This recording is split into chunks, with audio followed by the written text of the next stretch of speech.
ke yala so duni be dagawa yele mo be yele so minka aduli be dagawa awo so sogo duni dagalendo hadisan nana musulmata bolo ako ciden tilela ku ye so kan sogo kadu o be sehi muslimu kono hadisa sahalen bala so sogo adagalendo be abe dude wodon ke ko munna so ma do du fenye ko folo jahadu betumbe ke aledeka ni tunye sira dama ka ke so dumbaga wiye so tumbe dogoya so tumbe dogoya jahadu fana bebe ke aledeka ko de ya to so ma do du fenye sinu silamiya sara la dagara so kadu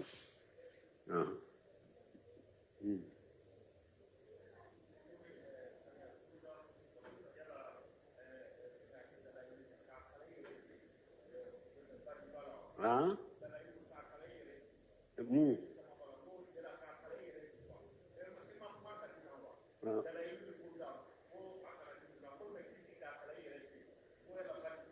dalailu khairati ni burudan kumano ka ko ka kalai redu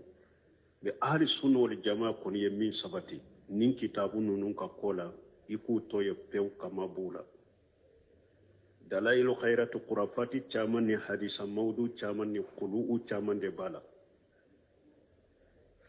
ika toye burda be fana mi fuleni nye uko baytu do yere be burda kono o ye sirku de mogo do de ba fo ko do be baytu nunun koro dila kunye ku ke koro nyumaye aw be arabu kando katima arabu yoro kawa arabu kanjele munun be kene ka arabu kanjele wala e ba fo ko be ta koro ke fe ngore baytu do be burda yere law ko lu ye shirku yere de ko hari siso baytu nunu ni mogo daru lay dusukun kono ka sowma ye kafiriye burda o baytu ba kono donc ahli sunna wal jamaa ka aqida kono o mawli ni burda nunu o ye intiqadu ke ko ka mogo de balola ikima buma yere de ku to ye pew o to yere pew hari yere kanu kala dalailu khairati burda karula iku to ye pew bal ne yere ye ewa karamogo do ye sunna mo yere tede sunna mo yere te me akala na karamogo do antum be makitaba do de la do de nana ko ale ba fe ka burda sa karamo inte sunna karamogo yere de akwa ma ako kitabu weresa ika burda to ye karamogo nyode fa ya do ako kitabu weresa ika burda to ye donc kambe min fo hali sunnol jamaa qila man tigu ye min fo dalailu khairati burda ima buma pew iku toyede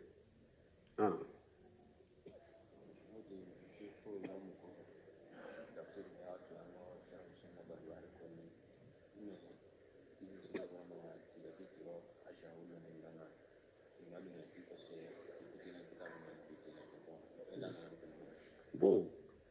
ko ewa sarahu sunna li bari bahari ko amba fo wanka dersula wakati ko do ko ulu kam misiri kono ko ulu ko be sarahu sunna li bahari dersu do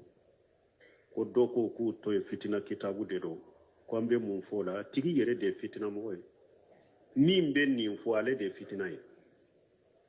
min ben ni kuma fo de ko sarahu sunna e fitina kitabu ale yere de fitina ye sarahu sunna nunu te foye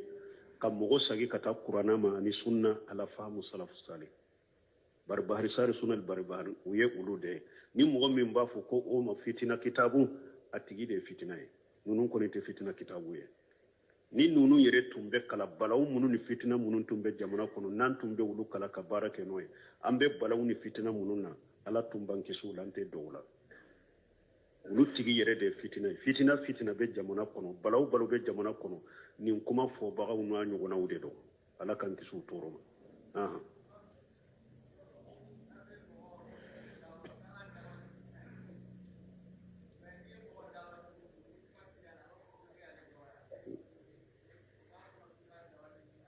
bo ko ewa ku foran kam mo dawani hikimai udu ila sabili rabbika bil hikmati wal mawjati al hasana ko fora mo ka dawani hikimai ani dawa cogo nyuma ne ni ko ye hikima ira mogola cogo cogo abafo ko ya ale dogoya ko ale tate lajjo dombe ciden bo hikima la makan ka wire min tanu ka fo mo mamul lamin ne tuma mani tauhidi welele nana ma fo ma sinji tigela muhammadu farraga bayna nas ko muhammadu nana kamfara ko mo farla de robe bugari kono muhammadu farraga bayna nas ko muhammadu ye mo farla de parce que ni ciden ye welele min ke ni min sonna tauhidi ma aya suru makka kafiru de do ne nayi welele ke kata taw ni muso min sonna tauhidi ma e chebe kafiriya ka ini chetebe bo ni chere l'islamera adonna dina kuna ni muso intebe abe fara ni dende sonna ciden tama fama so dembe tugu ciden ko ani fa be fara ni fa de wa sonna ciden tama fa ba tugu ciden ko ni dembe fara o de ato ko mo farala misga mo farala de do muhammadu farraga bayna al haqq wal batil ciden na naka ciyanin galonde fara ka bo nyogona donc ciden yere tumami aya ka weleli ke ka dawa ke ka hima kima ke chogo chogo u kama ko sinji tegela ko mo simana ni balawuye aka sinji maka muhammadu bo u kama ko donkele danna de u kama ko fato yere de do de do kama ko dabali kala de do kama yere ko dabali lende do nimbe forama ko ebe se ka mo wele chogo di ko ini nalumo to do te be ko nu ofanate foima ni ale ko ale ya do ya chogo chogo ale bo foke parce que do yere ka tinya fulu ye dogoya ma de wulu bolo ka tinya fo ye dro ya dogoya ne obe jate wa wote jate ete wuli an nofe e mi nye woleli kelaye e be ke hakilima e kamunya koro hari bi ki dusukun faga koro ka bilasira na ya famu alhamdulillah ala ya kandani sababu afule ni yado nin tigi kanna gele de ye abe min ka te bola ibi tige ka bola ki bari ka bola abe togo mi abe la hala mina iba ko idu sukuna ni mo do na be sika tige ka bonyo na yire tige ka bola me sinu mbalimu ni tawhidin fuite na be mo fara nyogon ka tawhidin sunna bo fuite jiyan kono na ka tele ka mo du sukun ke kelenya ka fara nyogon ka ni sunna ni tawhidi bo wodi yato ko ahli sunna wal jamaa wa ahli al bid'a wal furqa bidiya bara fara bidia be yoro ate fara nyogonga wodi atu sarafu ko ahlul bidia wal furqa ko bidia mo ni fara li ahli sunna wal jamaa ko sunna mo ni fara nyogonga bidia la day kam wode fara ni ay fara li banka misiru nan ka jamana kono foyte ni bidia inde fara li be misiru kono bidia inde fara li be jamana in kono bidia de fara li be kafo ni dugula bidia doronde do sino ni beye tawhid fam beye sunna fam abe fara nyogon kan ala ko wajkuru ni'matallahi alaykum iju kuntum aada fa allafa bayna qulubikum fasbahtum bi ni'matihi ikhwana wa kuntum ala safa hufrati minan nar fa anqajakum minha mun fora madinan kawe sanin nin tawhidin kana madina jugu yabbile de tumbunu nyogon chani nyogon fa ali awsini khajraji kabila fulado ube nyogo fagade nikele cew banna pew ube nyogo bila ni wolola tuguni demu sorola cew sorola yamfe kelebe wuli tuguni be nyogo faga ka nyogo mba ore tumbe madina o jugu ya bule de tumbu no nyogo nche munya ba tawhidi ye pichiden ka dawa serai tawhidi serai ni sunna serai dawa yi serai ube benna ube farala nyogonka ala ko ye miri ala ye neman min kauka ala ko ye mira ka tasala aw tunye nyogon jugu deya ala nana dusukun fara nyogonka ni tawhidi ni liman yayi Allah banaka ke bali makelunye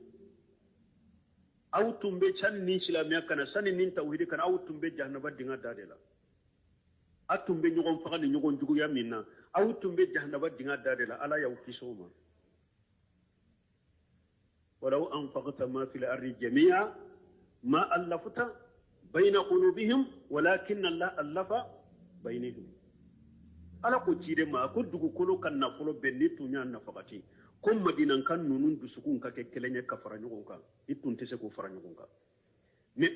ala de yu dusukun fara nyogon ka ayu fara nyogon ni munye بالإيمان والتوحيد ni ala de nani ku dusukun fara ɲɔgɔn kan ni limaniya ni tawhidi ye on balima tawhidi o de be jamana fara ɲɔgɔn kan koyi o de be mɔgɔ fara ɲɔgɔn kan sunna de be mɔgɔ fara ɲɔgɔn kan tawhidi kitabu te fitina kitabu ye tawhidi kitabu te mɔgɔ fara kitabu ye sunna kitabu ni aqida kitabu te mɔgɔ fara kitabu ye fitina kitabu te bidiya munun b'anw bolo dɛ ulu de ye mɔgɔ fara kitabu ye ulu de fitina kitabu y'an bolo bidiya kitabu munun be kala dɛ ani bidiya wajulu munun be kɛ réseaux sociaux la téléw la radio la mimbaru ka dɛ ulu de ye wajulu fitina wajulu ye ulu de ye mɔgɔ fara wajulu ye mais tawhidi wajuli sunna wajuli ala faham salafu salih fitina faga wajulu de do fitina faga kitabu de do ka jama fara ɲɔgɔn ka ka kitabu de do donc mɔgɔ min n'a ko a ye a dɔgɔya e be muɲa kɔrɔ de ka sabala kɔrɔ i tɛ wuli a ka kuma nɔfɛ cidenw n'u ka cidenya tuma mun cida a kelen kelen tɛ n'a ka mɔgɔw ma kuma jugu fɔ a ye u y'u ka cidenya bila u ma bila u fɔ ala yɛrɛ ka dɛmɛ nanu ma waaleykum salam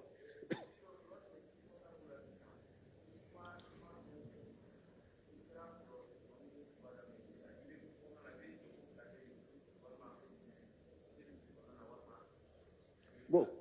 comme misiriw dɔ bɛ kuru b'o la ni e nana misiri yɛrɛ kɔnɔna fara mais mɔgɔw bɛ sigi kuru in kɔnɔ ni e nana i donna kuru in kɔnɔ alimami bɛ minbari kan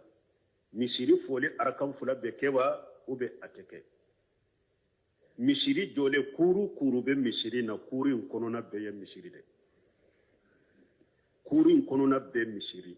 ni donna kɔnɔ ni alimami bɛ minbari kan ni donna kuru kɔni kɔnɔ kana sigi ni marakan fila salli mais n'a y'a sɔrɔ misiri kuru ewa kɛnɛmala sa i bɛ bɛdɛ kɔnɔ i bɛ gɔtɔrɔn kan sa i tɛ misiri yɛrɛ kɔnɔna la i t'a ka kuru kɔnɔ n'i nana i sigi misiri fɔli t'i ka o yɔrɔ la ni misiri kɔnɔna u bɛ kuru min b'a la o kɔnɔna o bɛɛ ye misiri dɛ n'i nana i kana sigi n'i ma misiri fɔli kɛ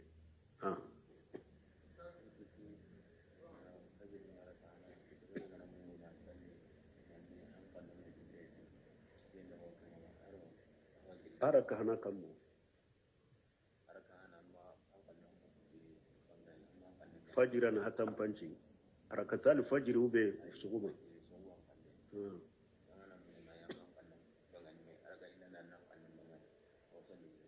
bo koni mɔgɔ min tun bɛ sɔgɔma arakan fula salli arakan fula i ɲinana i mi kanbɔ arakan fula na y'i kanbɔ a bɛ cogo di baasi t'i kan gundo ni bange minnu yɔrɔ minnu filɛ ninnu ye sunna dɛ yɔrɔ min kan ka gunda sunna don yɔrɔ min kan ka bange sunna de don yɔrɔ min bɛ bange n'i y'a gunda kabula t'i la bada t'i la yɔrɔ min bɛ bange ni e ɲinana y'a gunda kabula t'i la bada t'i la yɔrɔ min fana bɛ gunda de e ɲinana y'a bange kabula t'i la bada t'i la ninnu ye sunnaw de ko a sabatira cide salli fana bɛ gunda de kana yusmina ahayani la aya ko wagatiw dɔ la ciden bɛ aya kala an b'a mɛn salli fana wagatiw dɔ la ciden b'a kan ni aya dɔ ta ka kala sebaw b'a mɛn donc dɔnnikibaw y'a yira gundo ni bange yɔrɔ sunnaw de don mais an ka firuhu bɛ se b'a fɔ ko ni yɔrɔ min bɛ gunda i y'a bange ko i ye dɔ fara salli kan i bɛ baada kɛ yɔrɔ min bɛ bange i ɲinana i y'a gunda ko i ye salli nagasi i bɛ kabula kɛ mais kuma sahale kabula ni baada tɛ mɔgɔ la ninnu na ninnu ye sunnaw de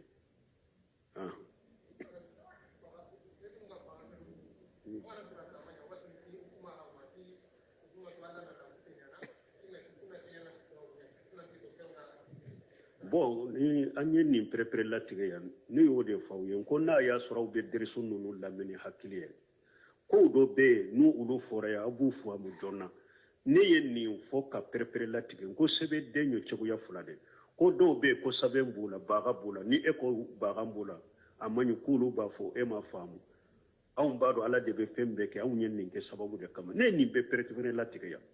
n ko sɛbɛn dilo ni baga dilo ni mɔgɔ min y'i ka sɛbɛn ni ka baga dilo ale ɲana sɛbɛn ni baga in de bɛ tɔɔra sama ka na ale ma ka tɔɔra hɛra sama kana ma ka tɔɔra ɲɔni ka bɔ a kan a hakili tɛ ala la ko ala de bɛ ninnu kɛ nin ka baga don na ka sɛbɛn dilo ye fulankafoya kunbaba de o fɔra ye aw ye yan n ko min ni mɔgɔ min ka baga ni sɛbɛn ale b'a dɔn de ko ala de bɛ ko bɛɛ kɛ hɛra ni tɔɔra bɛɛ bɛ ala de bolo mais ala togo min be nin na ne ye o dɔn o de kama nko a ye fɛn kɛ sababu ye sariya ma min kɛ sababu ye shirkul asghar fulankafoya fitini dɔ a b'a tigi bolo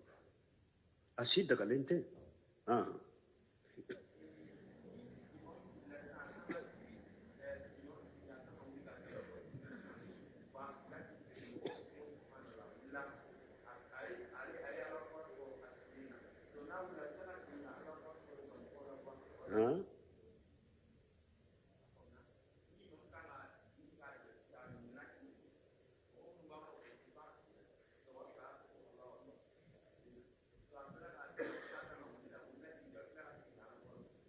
a bɛ Allahu akibaru fɔ kɛ ko ne alimami a ɲinana ka sigi e m'o de fɔ mɔgɔw ko Allahu akibar mɔgɔw ko subhanallah a wulila ka jɔ mais a y'a sɔrɔ a sigilen san'a ka sigi n'i bɛ sigi i bɛ kabaru fɔ a sigilen ka bɔ sujudi la ale ye kabaru fɔ ka sigi a kan ka wuli dɛ a ɲinana de ka sigi u ko subhanallah a wulila ka jɔ a kan ka kabaru fɔ wa a bɛ kabaru fɔ kɛ pour mɔgɔ minnu t'a ɲɛ kɔrɔ u n'a dɔn ko a jɔra minnu sigilen don n'u ɲɛ t'a la n'a a ye Allahu akibaru fɔ a wulila u n'a dɔn a wulila u na wuli a nɔfɛ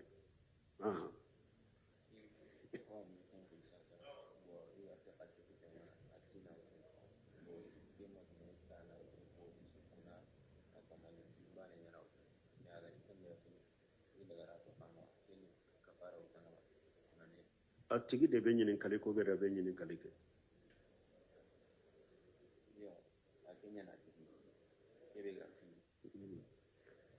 wa ale ka ɲininkali tɛ nin ye n'a tigi y'a ɲininka an b'a jaabi waaleykum salaam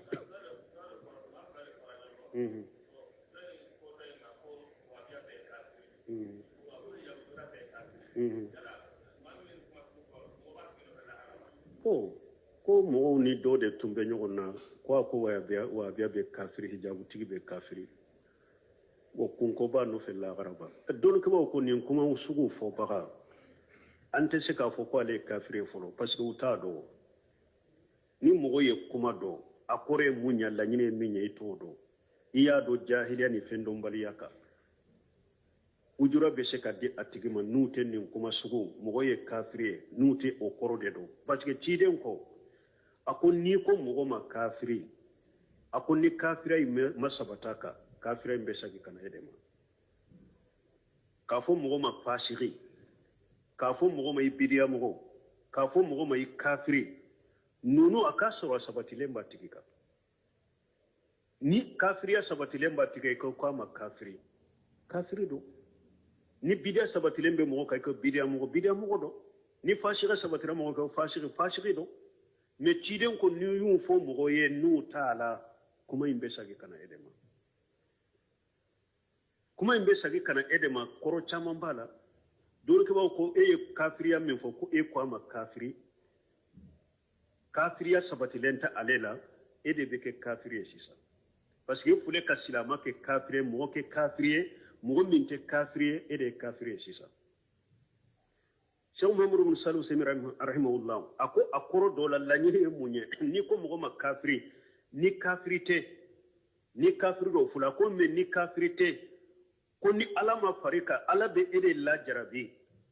sani ka sa i si tɔ la ni ala ma fari ka bi fitina k'i lajarabi i bɛ kuma fɔ min b'i labɔ silamɛya kɔnɔ bi bɛ kɛwale kɛ min bɛ kɛ kafiri ye a ko kuma laɲini ye o de ni ciden ko kafira bɛ sagi i ma a ko laɲini ye mun ye ni ala ma fari kan e de laban bɛna kɛ cogoya dɔ la ala b'i la fitina k'i lajarabi i bɛ kuma dɔ fɔ i laban i bɛ bɔ silamɛya kɔnɔ ka kɛ kafiri ou bien i bɛ taa kɛwale de ko i ka ko laban na a bɛ kɛ kafiri k'i labɔ silamɛya yɛrɛ kɔnɔ donc an bɛ min fɔ ninnu tigi ye an bɛ min de f'u ye ni mɔgɔ ko mɔgɔ ma kafiri ni kafiri tɛ kafira bɛ sagi ka taa ale de ma ala k'an kisi kan tanga k'a fɔ mɔgɔ ma wahabiya hali bi n ye Sheikh Salih Fawzan ɲininka a ko wahabiya min filɛ nin ye alhamdulillah nin ye anw ma waso de parce que olu ye wahabiya jate mina de ni mɔgɔ o mɔgɔ bɛ weleli kɛ ka taa tawhidi ma ou bien i ko n bɛ tugu cilen ka sunna kɔ n bɛ hijabu dɔ k'i yɛrɛ sutura n b'i ka bɔnbɔsi bila n b'i ka fini bila n k'ale kabakuru fura kɔfɛ maana fɛn o fɛn ye ɲuman kɔni ye ni mɔgɔ min kɛra o kɛbaga ye ani welelibaga ka tɔn ma mɔgɔw bolo e de tɔgɔ ye ko wahabiya ako ni ye ewa waso de mo kan ka nisɔndiya ni ye ka waso de nin de ako ni mɔgɔ ma weleli kɛ ka taa tawhidi ma e b'a kɛ ka weleli kɛ ka taa shirku ma e tɔgɔ jahili e b'a kɛ wali ka weleli kɛ ka taa bid'a de ma e tɔgɔ jahili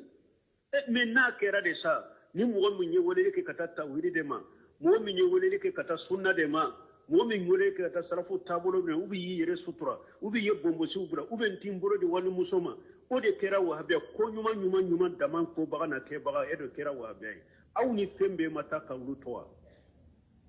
juguw yɛrɛ de b'a kɛ k'aw tanu minɛ ni hadamaden ka tanu ni dan ye mun ye n'i ka tanuni bɔra i jugu da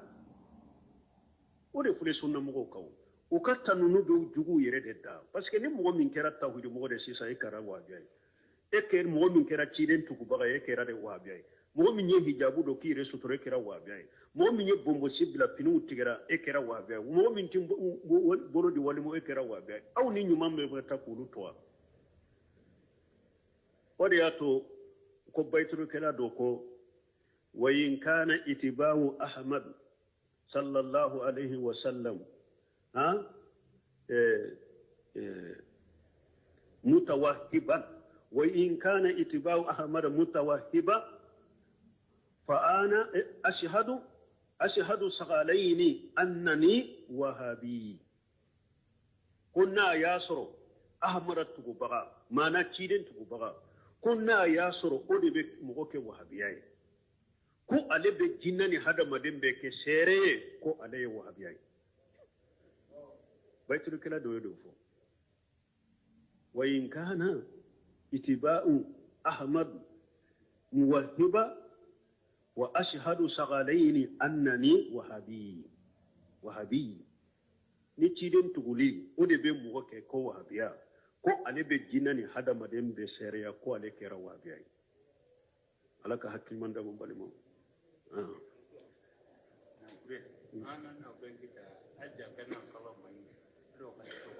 bon an ye nin bɛ foya siɲɛ joli ko n'i ye nafolo sɔrɔ a jaka ye juma ye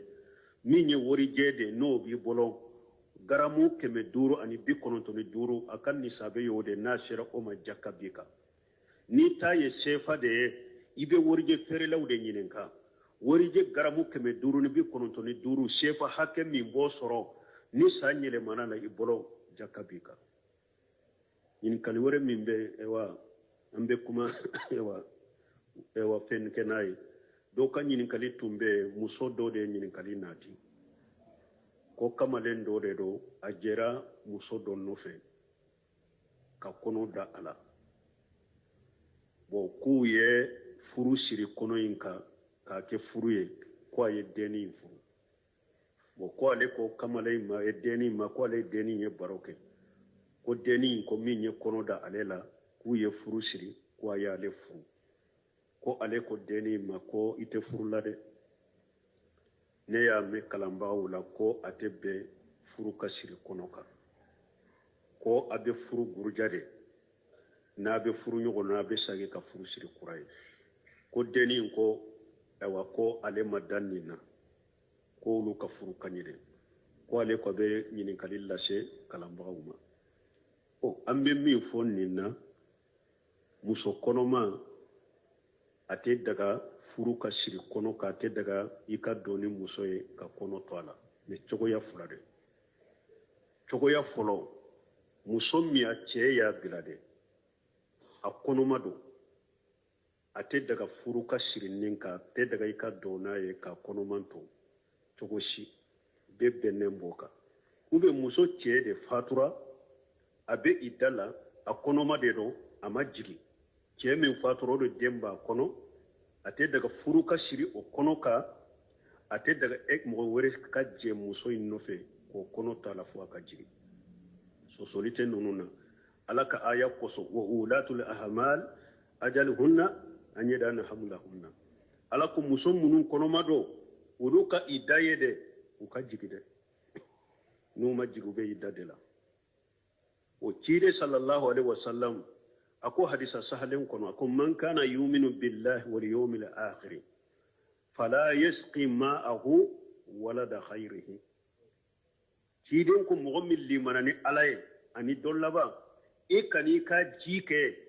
ka mogo were de lamide ni nye hadisan na cogo do ye ana cogo do la yahillu li imri'i yuminu billahi wal yawmil akhir an yashqiya ma'ahu jari'a khayrihi tidin kwate daga mogo ye mogo min limanani alaye ani dollaba e kani ka jike ka wali foro lami abe nin korodwa mogo were de ce were de ka dembe muso kono e kani ka ji fara ka denka e kani ka lawa ji faro kai la nyini ode donc ni bangelendo muso min be idda de la bilala konoma furute siraka mogo kana donaye a konoma mogo were si kana ji anofe ni muso ce fatura de a konoma de do abo cogo kelena fo kata jibi mogo kana furu kana siraka ni furu sirilo oka silamiya sariya bora kalama furu imbe gurjade na jigina wakati mi ni ibe muso infe abe sage ka furu kurasiri ninte fulo yewa fulanna ni ye jene ya ke muso nofe aye konota ye jene ya de ke muso nofe aye konota den min ba kono silamiya sariya den te dambi kata ema ne ede ka konota la wa bo ni furu ikan nin furu ko fula de be ɲini ye folo aba mabɔ ɲɔgɔn na ka tubi ko nanjiya tubi ka bɔ jɛnɛya in na fɔlɔ a bɛ bɔ jɛnɛya in na fɔlɔ ka tubi a bɛ mabɔ ɲɔgɔn na muso in ni a kɔnɔma de don fo a ka jigin n'a jiginna wagati min n'i b'a furu i b'a ɲini a ka somɔgɔw fɛ a y'a sɔrɔ aw fila bɛɛ tubira ko nanjiya tubu i b'a ɲini a ka somɔgɔw fɛ i b'a furu mais furu tɛ siri kɔnɔ in ka dɛ a bɛ jigi de fɔlɔ o kɔfɛ i b'a ɲini a ka somɔgɔw fɛ o ni sɔsɔli bɛ ninnu na dɔnnikɛbaaw bolo mais an b'a fɔ cogo min wagati caman t'an bolo ni anw bɛ kuma sɛgɛsɛgɛli kɔfɛ dɔrɔn min sahalen don an b'o de fɔ parce que a bɛ dɔw bolo yɛrɛ dɔnnikɛbaaw dɔw bolo nin yɔrɔ la yɛrɛ ko a bɛ se ka furu ɲɔgɔn na hali n'a ma bɔ jɛnɛya in na mais ayaw b'o la k'o bali a jaani لا ينكه إلا جانية أو مشركة وجانية لا ينكوها إلا جاني أو مشرك وهرم ذلك للمؤمنين وآية بكم واتي كمان تقولون جانية كلا كوني تيمنا أمسوما وفرلي تدعى فاكا توبيدي سوسولي من بو يرولا وكما سهلة كاتو جانية لا أتسكا كونتيني فرلا تدعى abe tubi de kuma sahale aka tubi len ko abe furu nyona sosoli min bo yorola o kuma sahale nyen ninye sosoli fulana min be abe doni ke bawo do bolo ni ede ye konoda muso imani che tigite bugo tigine de do ye konoda ala ni yere de ko iba furu abu hanifa bolo imamu na safa bolo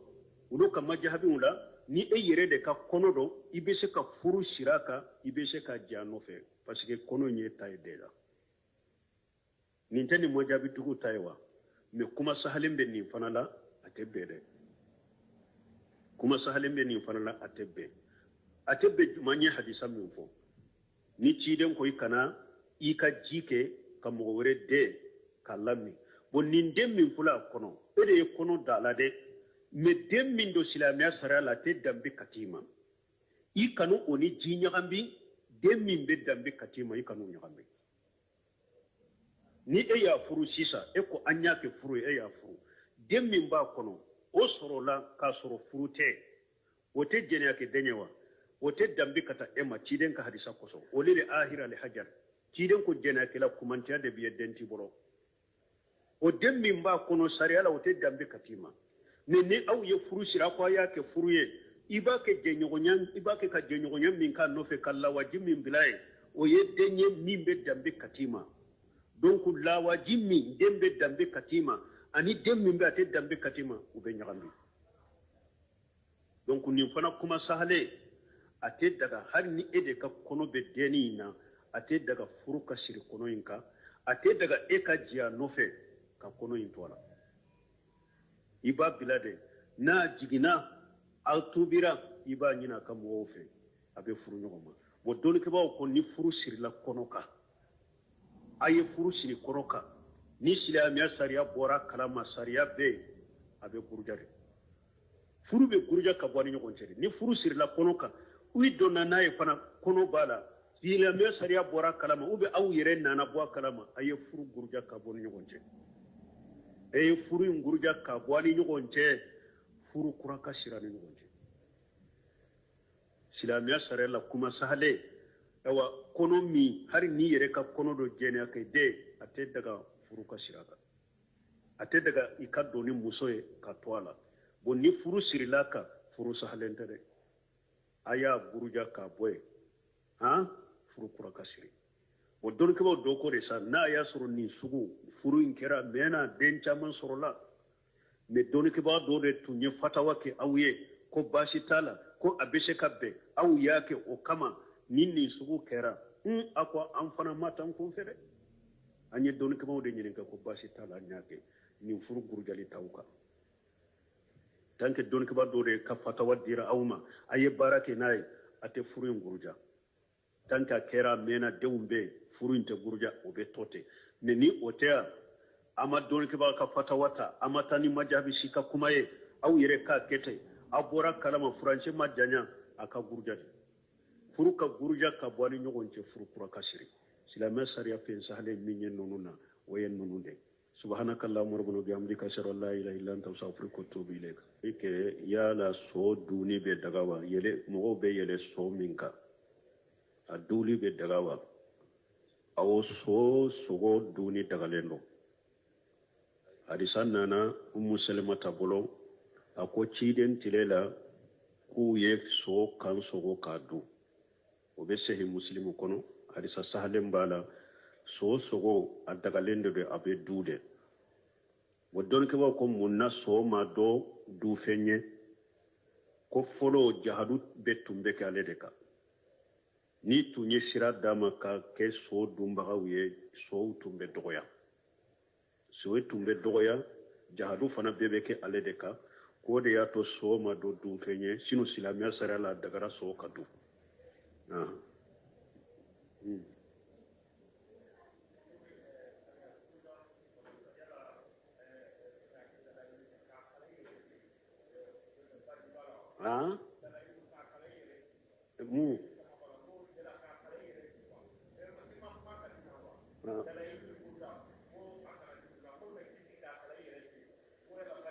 ko dalailu khairati ni buruda an kumano ka ko ka kala yere do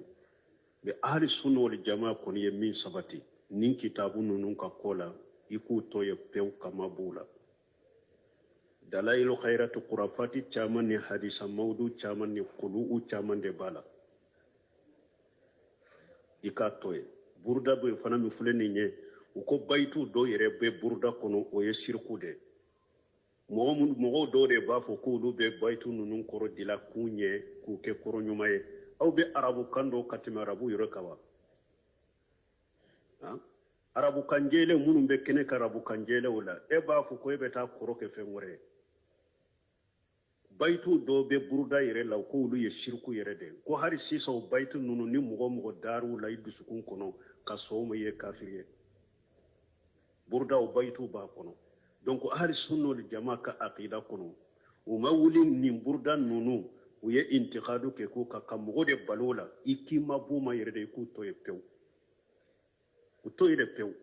hari yɛrɛ kanu kala dalailu khairati burda karula iku to ye pew bal ne yɛrɛ ye ewa karamɔgɔ dɔ ye sunna mɔgɔ yɛrɛ tɛ dɛ sunna mɔgɔ yɛrɛ tɛ mais a kalanna karamɔgɔ dɔ an tun bɛ makitaba dɔ de la do de nana ko ale b'a fɛ ka buruda sa karamɔgɔ in tɛ sunna karamɔgɔ yɛrɛ dɛ a ko a ma a ko kitabu wɛrɛ sa i ka buruda to ye karamɔgɔ y'o de fa y'a don a ko kitabu wɛrɛ sa i ka buruda to ye donc an bɛ min fɔ hali sunna wal jamaa aqida ɲumantigiw ye min fɔ dalailu khairati buruda i ma b'u ma pewu i k'u to ye dɛ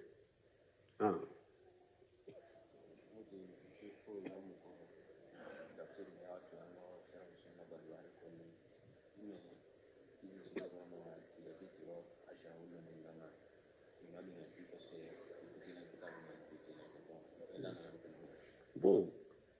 ko ewa sarahu sunna li bari bahari ko an b'a fɔ an ka derisu la wagati ko dɔ ko ulu ka misiri kɔnɔ k'ulu ko bɛ sarahu sunna li bari bahari derisu do ko dɔ ko k'u to ye fitina kitabu de do ko an bɛ mun fɔ la tigi yɛrɛ de ye fitina mɔgɔ ye min bɛ nin fɔ ale de ye fitina ye min bɛ nin kuma fɔ dɛ ko sarahu sunna ye fitina kitabu ale yɛrɛ de ye fitina ye sarahu sunna nunu tɛ foyi ye ka mɔgɔ sagi ka taa kuranna ma ani sunna ala fahamu salafu salih bari bahari sari sunna bari bahari u ye olu de ni mɔgɔ min b'a fɔ ko o ma fitina kitabu a tigi de ye fitina ye nunu kɔni tɛ fitina kitabu ye ni nunu yɛrɛ tun bɛ kala balawu minnu ni fitina minnu tun bɛ jamana kɔnɔ n'an tun bɛ olu kala ka baara kɛ n'o ye an bɛ balawu ni fitina minnu na ala tun b'an kisi u la an tɛ dɔw la olu tigi yɛrɛ de fitina ye fitina bɛ jamana kɔnɔ balawu bɛ jamana kɔnɔ nin kuma fɔbagaw n'a ɲɔgɔnnaw de don ala k'an kisi u tɔɔrɔ ma